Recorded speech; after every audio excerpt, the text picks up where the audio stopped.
Welcome to Kenton's videos. Enjoy the video. In this video, I will explain how to study IB chemistry. Start by thoroughly understanding the syllabus, focusing on both standard and higher level topics.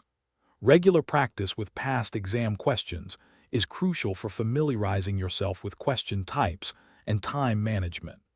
Develop a strong foundation by creating concise notes and flashcards for essential definitions, formulas, and reaction mechanisms. This systematic approach will significantly boost your confidence and performance.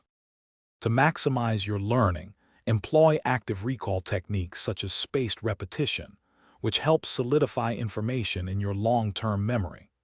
Group study sessions with peers can provide new perspectives and clarify difficult concepts through discussion. Don't hesitate to explore various online resources, including educational videos and interactive simulations, to gain a deeper understanding of complex topics. Consistent review is key to retaining information effectively. Excelling in IB chemistry also means mastering practical skills. Focus on understanding experimental procedures, data analysis, and error evaluation.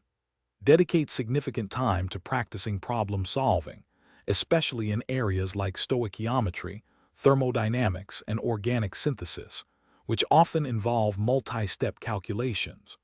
Always strive to understand the fundamental principles behind each experiment, not just memorizing steps. This holistic approach will prepare you for both written and practical assessments. As you approach your exams, simulate test conditions by completing full-length practice papers under timed constraints. This helps improve your speed and accuracy.